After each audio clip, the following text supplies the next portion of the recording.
জয় মা তারা।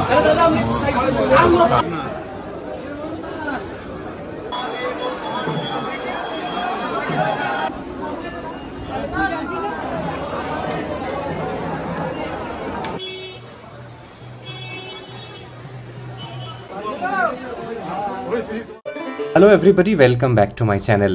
আমি রিতম আর আপনাদের প্রত্যেককে স্বাগত জানাই আমার এই চ্যানেলের আরেকটা নতুন ব্লগ দেখবার জন্য।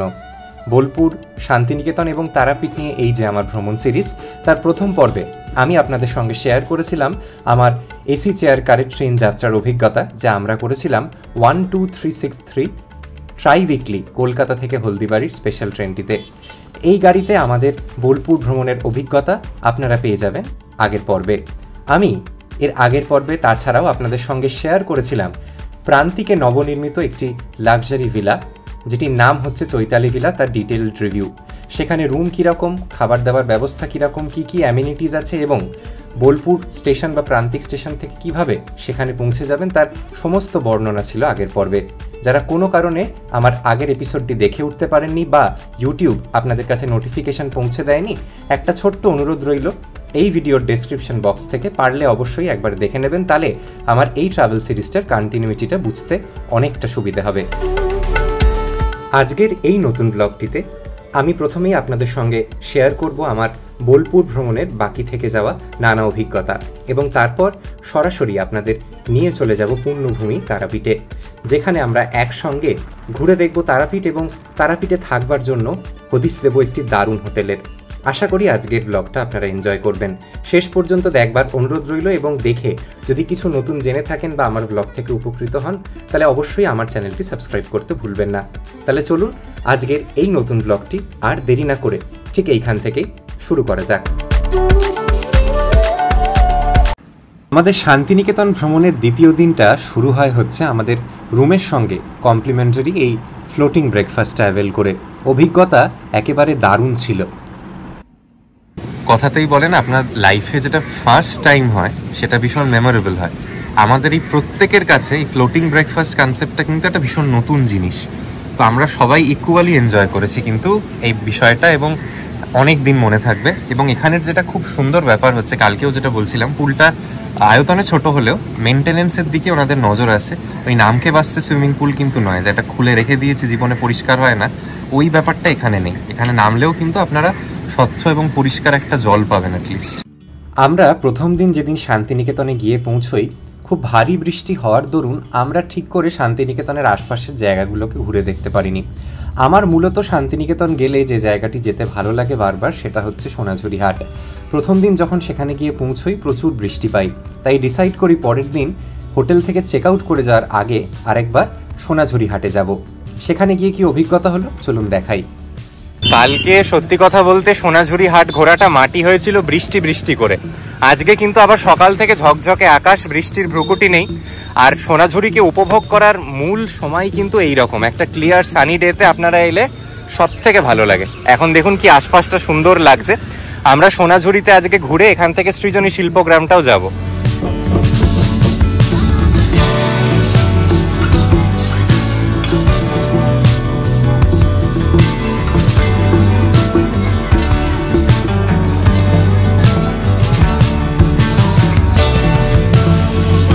সোনাঝুরি স্পেশাল এটা কি? রাবড়ি 40। হ্যাঁ খুলে দাও খুলে দাও দেখি। আহা, লাল রাবড়ি ভাঁড়ের মধ্যে, আর একটা এক পিস দই দেখাও দেখি। কি হচ্ছে এখানের 20 টাকার ভাঁড়ের দই। আহা হা, অসাধারণ। তোমরা এগুলো বাড়িতে বানাও? হ্যাঁ বাড়িতে বানাই। আচ্ছা, কি উপকরণ থাকে মোটামুটি এগুলো রাবড়ির ক্ষেত্রে? দুধ আর চিনি। দুধ আর চিনি, আচ্ছা আচ্ছা। এই রাবড়িটা অমৃত সমান, এত ভালো টেস্ট, 40 টাকায় ভাবাই যায় না।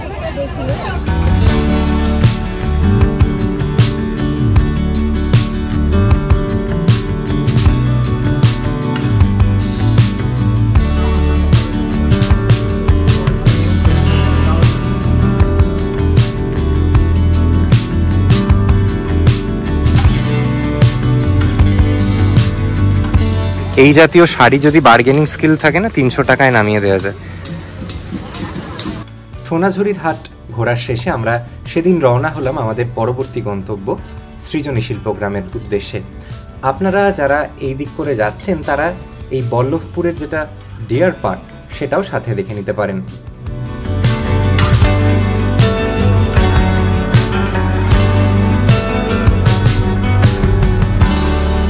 আজকের দিনের দ্বিতীয় গন্তব্য হচ্ছে সৃজনীশীল প্রোগ্রাম।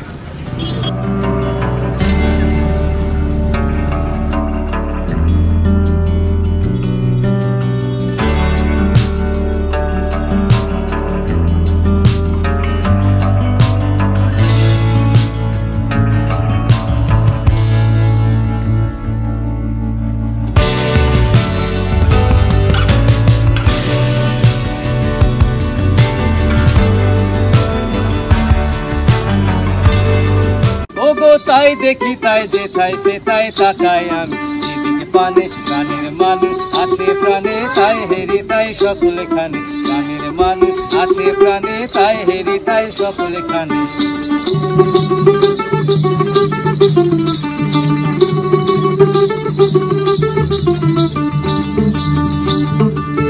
কে তোরা কাঙাল দেশে খুঁজিস তারে তারে তারে, কাঙাল বেশে খুঁজিস তারে তারে তারে, দেখা মেলে না মেলে না। ওরা আইরে ধে দেখ রেছে আইরে ধে দেখ রেছে আমার বুকে, ওরে দেখ রে আমার দুই নয়ানে দেখ রে আমার দুই নয়ানে, প্রাণের মানুষ আছে প্রাণে তাই হেরি তাই সকলে খানে, প্রাণের মানুষ আছে প্রাণে তাই হেরি তাই সকলে খানে। আছে সে নয়ন তারায় আছে সে নয়ন তারায় আলোকে ধারায় তাই না হারায়, ও গো তাই দেখি তাই যেথায় সেথায় তাকায় আমি, পানে প্রাণের মানুষ আছে প্রাণে তাই হেরি তাই সকলে খানে, প্রাণের মানুষ আছে প্রাণে তাই হেরি তাই সকলে খানে। দুপুরে আমাদের হোটেল থেকে চেক আউট করবার আগে আমরা চৈতালি ভিলাতে এসেই কিন্তু আমাদের সেদিনকার দুপুরের লাঞ্চটা সেরে নিই। লাঞ্চে আমাদের জন্য কি কি অপেক্ষা করছিল চলুন একবার চট করে আপনাদের সঙ্গে শেয়ার করে দিই। আমরা আবার সবাই একত্র হয়েছি লাঞ্চ এরিয়াতে। আজকে আমাদের চেক আউট এবং বেরিয়ে যাওয়ার আগে আমাদের ফাইনালি এখানে একটা লাঞ্চের পর্ব। আমরা আজকে কি কি নিয়েছি একটু দেখিয়ে দিই। আবার থালিগুলো আমাদের একই আছে, ভেজ থালি। তৃষা নিয়েছে হচ্ছে আমি আলাদা করে একটু জাস্ট রাইস নিয়েছি আর একদম ডালি নিয়েছি আর চিকেন নিয়েছি ব্যাস। আর তোমাদের খাবার দাবার ঠিক আছে? খুব সুন্দর। আচ্ছা, আমি আজকে স্পেশালি নিয়েছি হচ্ছে এই দেশি চিকেন আর মাটনও আছে এদিকে। হ্যাঁ, এই যে ওদিকে মাটন কারি মামা আর মাসির জন্য। এই কিন্তু আমাদের দেখুন টেবিল ভরে গেছে আজকেও। এই হচ্ছে খাওয়া দাওয়া।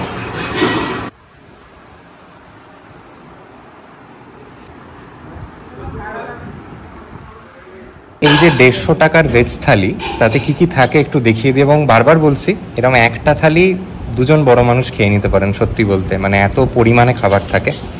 সাদা ভাত, পাঁপড়, চাটনি, রসগোল্লা, আলু ফুলকপির তরকারি, ডাল, এদিকে স্যালাড, এদিকে একটা বেগুন ভাজা, শাক ভাজা, আলু ভাজা বাদাম দিয়ে, এই এত কিছু মানে হ্যাঁ ও আচ্ছা আলু পোস্ত সেটাও দেখানো হয়নি।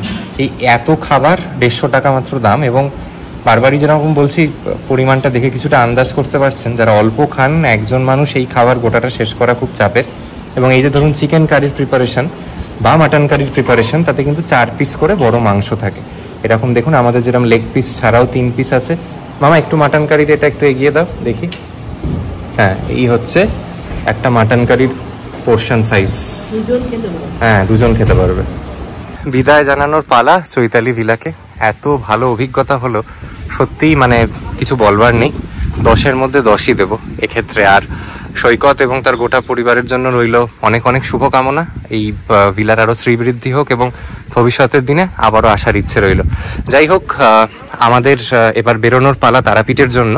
আমাদের ইনিশিয়ালি এখান থেকে ট্রেনের টিকিট কাটা ছিল রামপুরহাট অবধি, যেহেতু প্রান্তিক স্টেশন একদম নিকটবর্তী। তবে আমাদের সঙ্গে যারা এসছেন তারা এমন অনেক মানুষ আছে যারা অনেক দিন পর বোলপুরে এলেন, তো তাদের যেহেতু সকালে ঘোরবার ছিল তাই আমরা সারাদিন ঘুরে এই গাড়িটি নিয়েছি। আমাদের 5 জন লোক যেহেতু ছোট গাড়ি হবে না, মোটামুটি বোলপুর থেকে তারাপীঠের রেট ওই 2 থেকে 2,500 টাকার মধ্যে ঘোরাফেরা করেন। এই ড্রাইভার যে, তার নাম্বার আমি দিয়ে রাখবো, কথা বলে নেবেন, তিনি কিন্তু আপনাদের একদম মন্দির প্রাঙ্গণ অবধি ড্রপ করে দিতে পারবে। আমরা আজকে যে হোটেলটি নিয়েছি সেটা রামপুরহাটের খানিক আগে। চলুন যাওয়ার পথে আরো বাকি সমস্ত তথ্য শেয়ার করতে থাকবো। চলুন রওনা দেওয়া যায়।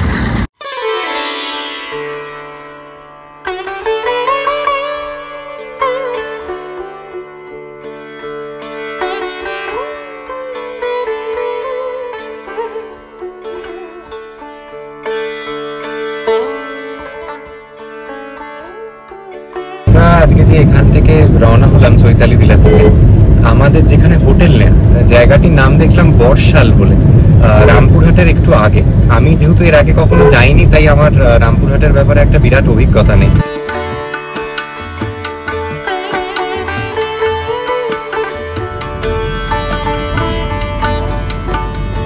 আমাদের চৈতালি ভিলা থেকে আমাদের যেটা হোটেল ইকোনেস্ট হোটেল বলে, সেটা সড়ক পথে দূরত্ব হচ্ছে 56 কিলোমিটার, এবং আমাদের গুগল ম্যাপসে অ্যাটলিস্ট যা দেখাচ্ছে আমরা পৌঁছে যাব হচ্ছে 1 ঘন্টা 30 মিনিটের মধ্যে।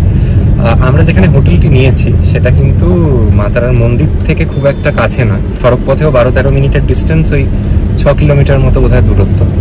ওখানে পৌঁছই, চলুন দেখানো যাক। আর আমাদের আজকের যা প্ল্যান, আমরা কিন্তু আজকে পৌঁছে হয়তো সম্ভবত পুজো দেবো না, আমাদের পুজো দেওয়ার প্ল্যান কালকে। তবে আজকে অবশ্যই আমরা সন্ধ্যেবেলা একবার মন্দিরে যাব মায়ের দর্শন করতে। আমরা এবার যে রুটটি ধরে যাচ্ছিলাম, প্রান্তিক থেকে বেরিয়ে আহমদপুর, সাঁইথিয়া, মল্লারপুর হয়ে তারাপীঠের দিকে আমাদের রাস্তা এগোচ্ছিল। এই গোটা রাস্তাটা বরাবরই প্রায় পাশ বরাবর আমাদের সঙ্গে চলছিল উত্তরবঙ্গগামী যে রেলওয়ে ট্র্যাক, সেটাও। বেশিরভাগ জায়গাতেই কিন্তু রাস্তার শোভা অপূর্ব, এবং একটা বৃষ্টি ভেজা দিন হওয়ার দরুন আমাদের হয়তো আশপাশটাকে আরও সুন্দর লেগেছে। তবে আমরা 1.5 ঘন্টা প্রজেক্টের টাইম ভেবে চললেও রাস্তায় নানা জায়গায় ডিভিয়েশন এবং রাস্তার অবস্থা খুব ভালো থাকার না দরুন প্রায় 2 ঘন্টার কাছাকাছি কিন্তু লেগে গেছিল আমাদের বর্ষাল অবধি পৌঁছতে।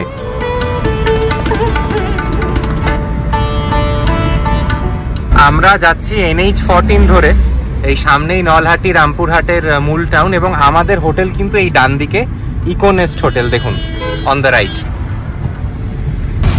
যদিও এই হোটেলটা মন্দির প্রাঙ্গণ থেকে বেশ খানিক দূরে, তবে এই এরিয়ার কিন্তু one of the highest rated hotel হচ্ছে এই ইকোনেস্ট হোটেলটি।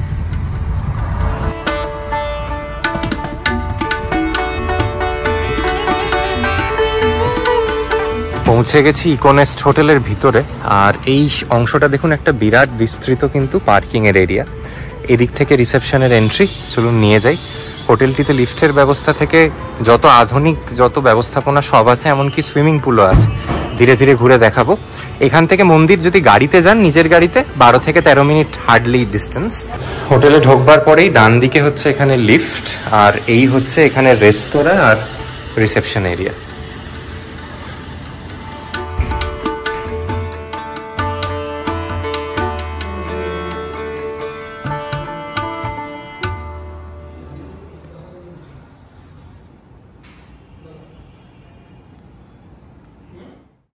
এই হচ্ছে আমাদের রুমের লবি। এইদিকে একটা আমাদের রুম, ডিলাক্স রুম, আর এদিকে আরেকটা। চলুন আমাদের রুমের ভিতরটা আপনাদের একটু দেখাই। আচ্ছা, ইকোনেস্ট হোটেলে আমাদের ডিলাক্স ক্যাটাগরির রুম চট করে ঘুরিয়ে দেখিয়ে দিই। এটা হচ্ছে প্রবেশের অংশ, ঢুকে বাঁদিকে একটা বাথরুম আছে, ডান দিকে হচ্ছে লাগেজ রাখবার জায়গা, এবং এদিকে হচ্ছে ওয়ার্ড্রোব, একটা বেশ বড় সাইজের একটা ওয়ার্ড্রোব, পরবার জন্য কিন্তু ছোটিও দিয়েছেন ওনারা। আর এখানে আছে হচ্ছে ইলেকট্রিক কেটলি, 2টো কমপ্লিমেন্টারি জলের বোতল, এবং চা কফি বানানোর সরঞ্জাম। এদিকে একটা টিভি, এদিকে একটা work desk with a chair, আর এখান থেকে একটা খুব সুন্দর কান্ট্রি সাইড ভিউ আছে। এই হচ্ছে কিন্তু মূল NH14 যেটা আমরা ধরে এলাম। আর এখান থেকে একটা বিরাট বড় জানলা, যেটা দিয়ে আশপাশটা অপূর্ব সুন্দরভাবে দেখা যাচ্ছে। আশপাশে সব চাষের জমি, খুব সুন্দর কিন্তু এখানের ভিউটা। আর মূল অংশে হচ্ছে এখানে একটা ডাবল বেড, বড় সাইজের বেড, দুদিকে 2টো সাইড টেবিল, এখানে পাখা, এসি তো আছেই, এখানে সেন্ট্রালি এসি। আর চলুন ওয়াশরুমটা লাগোয়া যেটা, সেটা একবার আপনাদের ঘুরিয়ে দেখিয়ে দিই।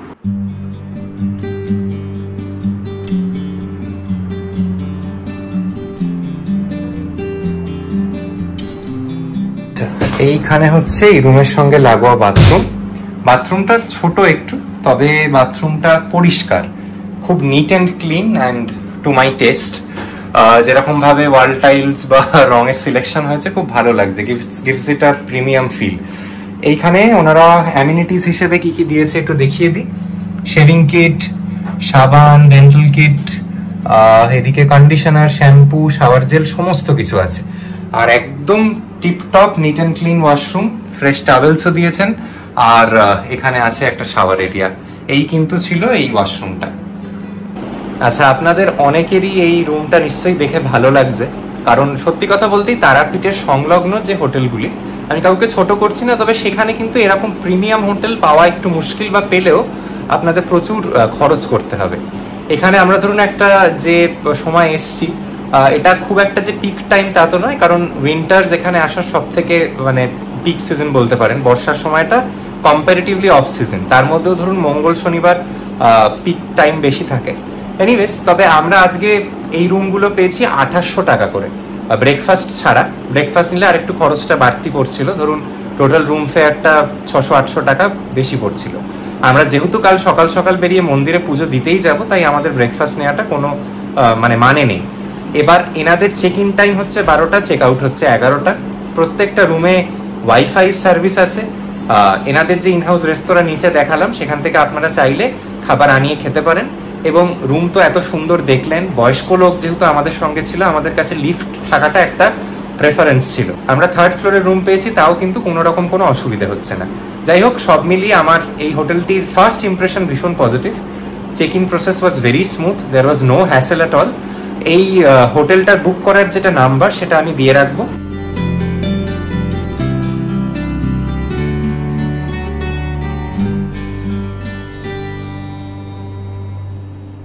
তবে একটা জিনিস মাথায় অবশ্যই রাখবেন, এটা কিন্তু এই হোটেলের সব থেকে সাধারণ মানের ঘর। আমাদের ক্ষেত্রে this was more than enough, কিন্তু এর পরেও কিন্তু আরো বোধহয় 2টো প্রিমিয়াম ক্যাটাগরির রুম আছে। আর এই ভাড়াগুলো উইথ টাইম উইথ সিজন পাল্টাতেই থাকতে পারে। Please confirm with the hotel before you make a booking decision. অনলাইনে যে কোনো বড় যেগুলো পোর্টাল, এমএমটি, গোয়াইবিবো, সবার সঙ্গে এনারা এনলিস্টেড, সব জায়গায় পেয়ে যাবেন, সেখান থেকে দেখে বুক করতে পারেন। দাম কত পড়বে সেটা কিন্তু আমার পক্ষে প্রেডিক্ট করা সম্ভব নয়।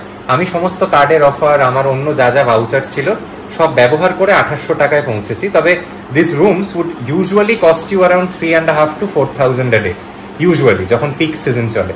তো দামটা একটু কাইন্ডলি কনফার্ম করে নেবেন। আচ্ছা, এই হোটেল সংলগ্ন অঞ্চলটা আপনাদের একটু দেখিয়ে দিই। এই হোটেলটার প্রেমাইসেসের মধ্যেই আছে 2টো পুল, একটা কিডস পুল, একটা অ্যাডাল্টস পুল। রাত 8টা অবধি এই পুলটা অ্যাক্সেস করা যায়।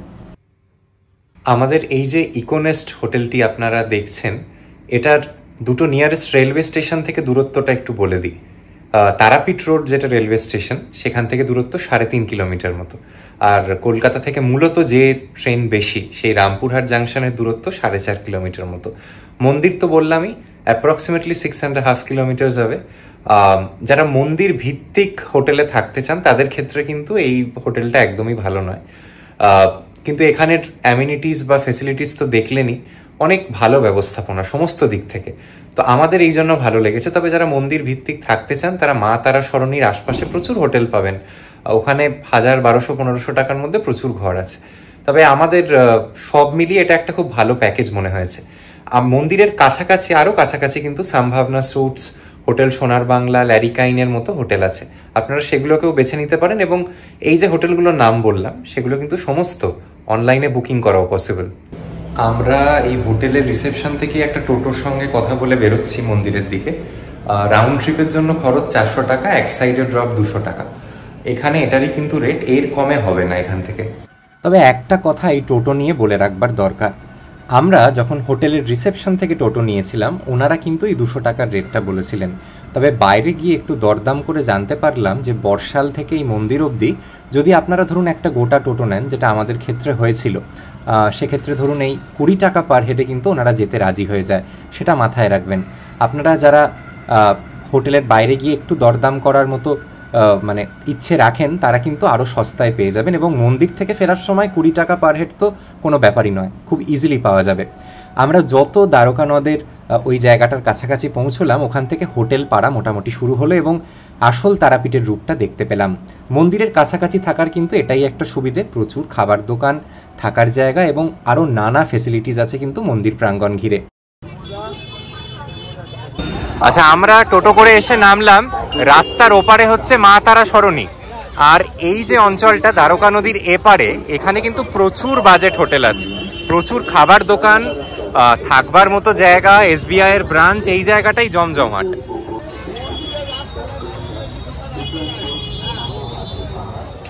এই তারামা সরণি দিয়ে ভিতরে প্রবেশ করলাম, আর ঢুকেই বাঁদিকে হচ্ছে ল্যাংচা মহল অ্যান্ড রেস্টুরেন্ট। এই রাস্তাটা বড়ই জমজমাট, পরপর খাবার দোকান, প্যাঁড়ার দোকান। সন্ধেবেলায় কিন্তু মন্দির চত্বর জমজমাট একদম, কত পেতলের দোকান দেখুন। এখানে দেখছি কাকাতুয়া প্যাঁড়ার দোকান। আপনারা যারা বহুবার তারাপীঠ এসছেন একটু কাইন্ডলি জানাবেন এখানের সব থেকে প্রসিদ্ধ প্যাঁড়ার দোকান কোনটি।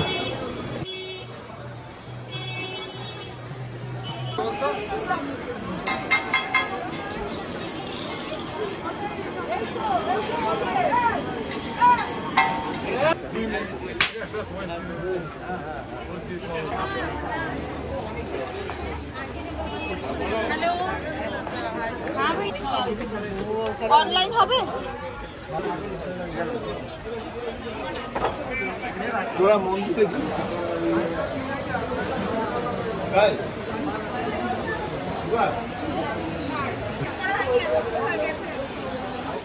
তারামা সরণির মূল গেটটা থেকে এই পায়ে হেঁটে 7-8 মিনিট এলেই কিন্তু আপনারা মন্দিরের কাছাকাছি পৌঁছে যাবেন। আমরা যে সময় গেছিলাম তখনও বেশ ভিড় ছিল, তখন কিন্তু প্রায় রাত 8টা সাড়ে 8টা বাজে। সন্ধ্যা আরতির পরে শুনেছি ভিড়টা একটু কম থাকে, সেই সময় দর্শন পাওয়া যায়। এই যে জায়গাটি দেখতে পাচ্ছেন, এই পোডিয়াম মতো অংশটা, এখানে কিন্তু অনেক সময় জায়েন্ট স্ক্রিনেও ভিতরের মন্দিরের লাইভ টেলিকাস্ট হয় এবং বহু মানুষ এখান থেকেই দেখবার চেষ্টা করছিল। তবে আমাদের সেদিনকার চেষ্টা বৃথা হয়, এত মানুষ, শুধু লোকের কিছু মাথা দেখা ছাড়া আর কিছুই দর্শন হলো না। সেদিন হোটেলে ফিরে এসে রাত্রিরে ডিনার করে শুয়ে পড়ি। Good morning everybody. আজকে আমাদের এই তারাপীঠ ভ্রমণের দ্বিতীয় দিন, আর আজকে আমরা সকালে যাচ্ছি মন্দিরে পুজো দিতে। আমাদের এই ইকোনেস্ট হোটেল থেকে দেখুন একটা জিনিস সকালে আমি দেখতে পাচ্ছি, রাত্রে তো বোঝা সম্ভব হয় না। দূরে দেখুন কিছু টিলা দেখা যাচ্ছে, এবং এই টিলাগুলো কিন্তু সমস্তটাই হচ্ছে ঝাড়খণ্ডের অন্তর্গত। আপনারা যারা এই রামপুরহাট বা তারাপীঠে পুজো দিতে আসছেন, একটা দিন কিন্তু আপনারা ঝাড়খণ্ডের মাসাঞ্জোর ড্যাম এবং ওই দিকের অঞ্চল, যেটা একটা সাইট সিইং এর প্যাকেজ হয়, ঘুরে দেখতে পারেন। আমরা যেখানে আছি সেখান থেকে মোটামুটি মাসাঞ্জোর ড্যাম ধরুন 1 ঘন্টা 45 মিনিট মতো, তো আপনারা কিন্তু অনায়াসেই ওই দিকটা যেতে পারেন এবং ঘুরে দেখতে পারেন। এবং দেখুন এইখান থেকে ট্রেন যাচ্ছে, সেটাও কিন্তু দেখা যাচ্ছে। রেলওয়ে ট্র্যাকটাই পাশ দিয়েই যায়, মানে যেটা রামপুরহাটে কানেক্ট করছে। কাল রাত্রিরে মন্দিরে গেছিলাম অবশ্যই, তবে আমরা যেখানটা থেকে মানে সাধারণ দর্শকদের দর্শনের জায়গা, আপনি লাইন না দিয়ে যদি দেখতে চান, সেখান থেকে আমরা ভালো কিছু মায়ের দর্শন পাইনি। তাই আজকে আমরা স্পেসিফিক্যালি পুজো দেওয়ার জন্য রওনা হচ্ছি। একটাই যেটা সমস্যা হচ্ছে, আমাদের হোটেল তো ধরুন 11টা-12টার মধ্যে চেক আউট করতে হতো, এবং আমাদের আজকে ফেরার ট্রেন সেই বিকেলের 5টায় গণদেবতা। তো এই 6 ঘন্টা আমাদের বাড়তি আছে। মন্দিরে পুজো দিতে এতক্ষণ তো লাগবে না, আমাদের হয়তো 1:30-2টোর মধ্যেই মিটে যাবে। আমাদের এসে নিচের কমন এরিয়ায় ওয়েট করতে হবে। আর এই হোটেলের ভালো খারাপটা একটু ছোট্ট করে বলে দিই। রুমের কন্ডিশন ভীষণ ভালো, সবকিছু খুব ফ্রেশ। তবে আমার ব্যক্তিগতভাবে, যদিও এটা খুব পার্সন টু পার্সন ভ্যারি করে, আমার মনে হয়েছে এনাদের খাবারের স্বাদ একটু সাবপার কনসিডারিং দ্য প্রাইসেস। আমরা যেখান থেকে আসছি শান্তিনিকেতনের, ওখানে খাবারটাই যেহেতু একটা বিরাট হাইলাইট ছিল, এখানে আমার কিন্তু অত ভালো লাগেনি খাবার দাবার।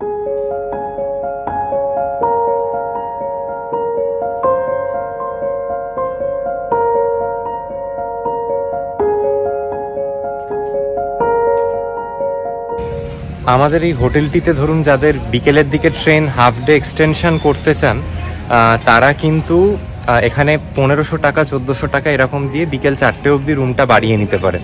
সেই প্রভিশনটা এখানে আছে। 4টের পরও যদি থাকতে পারেন সেক্ষেত্রে ফুল ট্যারিফ পড়ে যাবে। আর এই হোটেলটায় ড্রাইভারদের থাকার জন্য ডরমিটারি আছে, 300 টাকা খরচ। এটা পেট ফ্রেন্ডলি হোটেল নয়। আর এমনি যেরকম দেখাচ্ছিলাম, আমার পিছনটা দেখলেই বুঝতে পারবেন গোটাটাই কিন্তু পার্কিং লট। তো এখানে গাড়ি নিয়ে আসলে কোনো রকম কোনো সমস্যা নেই। আর একটাও জিনিস সতর্কতার হিসেবে বলে রাখি, রিসেপশন থেকে যদি টোটো নেন 200 টাকার কমে এক সাইডে হবে না, তবে এখানে বাইরে যারা এমনি টোটোওয়ালারা দাঁড়িয়ে থাকেন তারা কিন্তু 20 টাকা প্রতিজনে মন্দিরে ছেড়ে দিচ্ছে। এটা মাথায় রাখবেন সবসময়, যে রিসেপশন থেকে বলেই নিতে হবে তার কিন্তু কোনো মানে নেই। টোটো এখানে প্রচুর, টোটো অটো সামনে দিয়ে ভর্তি যাচ্ছে। নিজেদের মতো দরদাম করে গাড়ি নেবেন, এখান থেকে বললে কিন্তু বাড়তি দাম দিতে হবে। আমার নিজের মনেও একটা প্রশ্ন ছিল যে ধরুন আপনি হোটেল অবধি তো গাড়ি করে চলে এলেন, মন্দির অবধি যদি নিজের গাড়ি করে যেতে চান তাহলে গাড়িটা রাখবেন কোথায়? আমার সেই প্রশ্নটার উত্তর পেলাম এখানে টোটো ড্রাইভারটির থেকে। তার কথা অনুযায়ী এখন নাকি প্রত্যেকটা গলিগালাতেই বড় গাড়ি রাখবার জন্য পার্কিংয়ের ব্যবস্থা হয়েছে। যদিও টাকা লাগে, ফ্রি অফ কস্ট নয়, তবে গাড়ি মন্দিরের আশপাশেই রাখা যায়।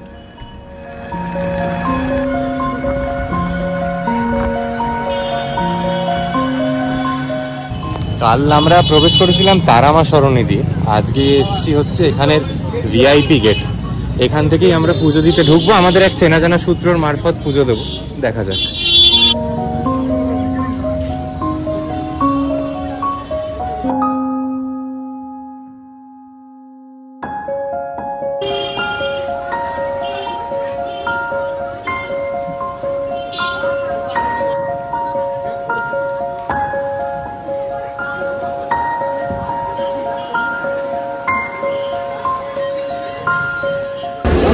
আমাদের যে মারফত পুজো দেব বলছিলাম, তিনি আমাদের এসে রিপোর্ট করতে বলেছিল এই শ্রদ্ধাঞ্জলি পুজো ভাণ্ডারে। এই হচ্ছে পূজা ভাণ্ডারের দোকান, আর এই সামনেই কিন্তু মন্দির প্রাঙ্গণ। আর শুধু এরকম বলে নয়, এই চত্বরে প্রচুর পুজো দেওয়ার ব্যবস্থাপনা আছে। দেখুন, ভিআইপিতে যদি পুজো দিতে যান, কখনো 300 টাকা প্রতিজন, 500 টাকা প্রতিজন, যে যার মতো নেয়। সব মন্দিরের মতনই বলতে খারাপ লাগলেও এটা ব্যবসার ক্ষেত্র হয়ে গেছে। আপনি যদি সিঙ্গেলে এমনি কোনো কারুর সাহায্য না নিয়ে লাইন দেন, 3 ঘন্টার কমে হয় না শুনেছি। ভিআইপি লাইনে লাইনটা কম পড়ে, কিন্তু সেটা কিন্তু টাকার বিনিময়। আমরা এবার যাচ্ছি মন্দির প্রাঙ্গণের ভিতরে। এখানে ডালা বা পুজোর নানা ডিনোমিনেশন আছে, একদম starting from like 101 till how much you can pay. এই যে তৃষার হাতে দেখুন আমাদের ডালা।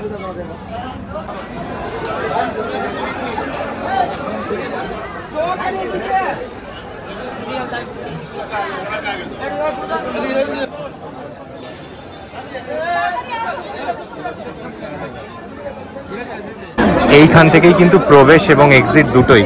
আমরা একদম মূল অংশে চলে এসেছি।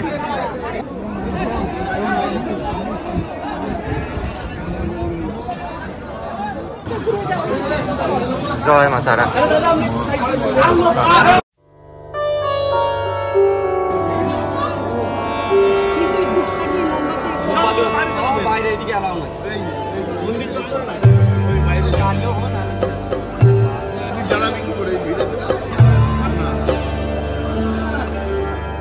আমাদের ভাগ্য কিনা জানি না, যিনি ঘোরালেন তার নাম্বার দিয়ে রাখবো। সানি একবার এসো। সবটাই সানির কৃতিত্ব। 1 মিনিটের মধ্যে আমাদের ঘুরিয়ে সমস্তটা দেখিয়ে দিয়েছে একদম সামনে থেকে। সানির নাম্বার ভিডিওতে দেয়া থাকবে, অবশ্যই ওর সঙ্গে যোগাযোগ করে নেবেন আগামী দিনে যারা আসছেন তারাপীঠে। আর সানি, তোমাকে মোবাইলে ফোন করলে তুমি রিসিভ করবে তো? একদম, তাহলে সানির নাম্বার দেয়া থাকবে। Thank you. এই মূল মন্দিরের এই যে প্রবেশদ্বার, এখান থেকে কিন্তু আমরা দারুণভাবে দর্শন করেছি। আর ওই দিকে দেখুন এত লাইন, ভিড়। আমরা ঠিক মন্দিরে ঢোকার 2-3 মিনিটের মধ্যেই কিন্তু মায়ের দর্শন পেয়েছি।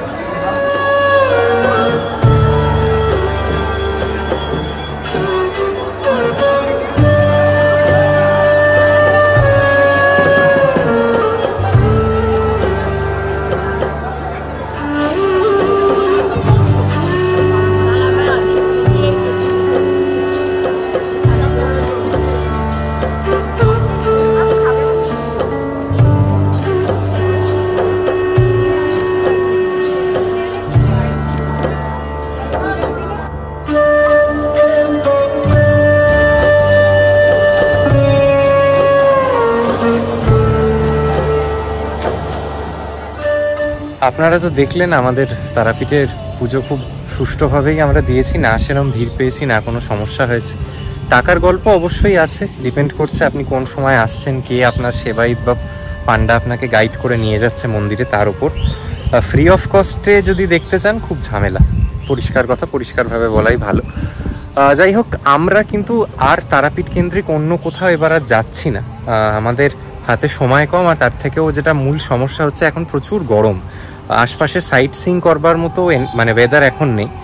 আমার এখানের আটলা বা নলাটেশ্বরী কিংবা এদিকে যেটা একচক্রধাম, এগুলো দেখার ইচ্ছে ছিল, তবে এবার সেটা আর হবে না। আমি সেই নিয়ে কখনো পরবর্তীকালে আবার ভিডিও করব, এবং তারাপীঠ কেন্দ্রিক সেক্ষেত্রে 2 দিন থাকলে ভালো হয়। আর একটা জিনিসও আমি নোটিস করলাম যে আমাদের ওখান থেকে আসবার সময় যত সহজে ট্রেনের টিকিট পাওয়া যায়, ফিরতি পথে ট্রেনের টিকিট পাওয়া খুব মুশকিল। আমরা 3টে কনফার্ম টিকিট ছিল, 2টো ওয়েট লিস্টের টিকিট ছিল গণদেবতাতে, আর কিন্তু কোনো অ্যাডিশনাল টিকিট কনফার্মড হয়নি। আমি বাধ্য হয়ে তাই আগের রামপুরহাট এক্সপ্রেস ধরছি, যেটা 4:40-এ রামপুরহাট থেকে ছাড়ে এবং 8:15 নাগাদ হাওড়ায় গিয়ে পৌঁছয়। বাকিরা সবাই যাবে গণদেবতাতে। উপায় নেই, একটু অসুবিধা তো অবশ্যই হবে, বাট বাড়ি তো ফিরতেই হবে, আবার কাল থেকে কাজ, অফিস। এই কিন্তু মোটামুটি আমার এবারে তারাপীঠের ভ্রমণের অভিজ্ঞতা হলো। আর এখানে যারা এই সাইট সিইং যেগুলো বললাম দেখতে চান, তাদের মোটামুটি ধরে রাখুন না টোটোতে 600-650 টাকা খরচ পড়ে। আর যদি আপনি নলাটেশ্বরীটাও অ্যাডিশনালি যান তারাপীঠ কেন্দ্রিক জায়গাগুলোর বাদে, তাহলে হয়তো 1000 টাকা মতো পড়বে। সেদিন বিকেলবেলা আমাদের হোটেল থেকে চেক আউট করে একটি টোটো নিয়ে আমরা পৌঁছে যাই রামপুরহাট স্টেশন চত্বরে। রামপুরহাটের স্টেশনের আশপাশের পরিবেশ আমার দারুণ লাগলো। প্রচুর বসবার জায়গা, প্রচুর খাবার ব্যবস্থা, সব মিলিয়ে একটা খুব পরিষ্কার পরিচ্ছন্ন স্টেশন। এবং এখান থেকে শিয়ালদা, হাওড়া বা কলকাতায় ফিরে যাওয়ার জন্য দিনে প্রচুর ট্রেন আছে। আমি যেরকম বললাম, আমি ধরেছিলাম এই বিকেল 4:40-এর ট্রেনটি, যেটা বোধহয় সব থেকে কম সময় আমাদের কলকাতায় কানেক্ট করিয়ে দেয়। ট্রেনের 2S টিকিট পেয়েছিলাম, এসি চেয়ার কারের টিকিট ছিল না। আমার বোধহয় ট্রেনের টিকিটের খরচ পড়েছিল 110 থেকে 15 টাকা। মোটামুটি পরিষ্কার পরিচ্ছন্ন একটা ট্রেন, আলাদা করে বলবার মতো কিছু নেই। তবে আমার এই যাত্রায় যেটা মূল দরকার ছিল টাইম মতো পৌঁছানো, সেটা কিন্তু এই ট্রেনটা করেছিল। আমরা সেদিনকে যখন হাওড়ায় গিয়ে পৌঁছই 1 মিনিটও লেট হয়নি। আর যাওয়ার পথে খুব বৃষ্টি পাই, তাই আশপাশের সৌন্দর্য ছিল অন্যরকম। আজকের এই ব্লগটিকে এখানেই শেষ করলাম। আশা করি ভালো লেগেছে। যদি কিছু এনজয় করে থাকেন তাহলে সাবস্ক্রাইব করতে ভুলবেন না।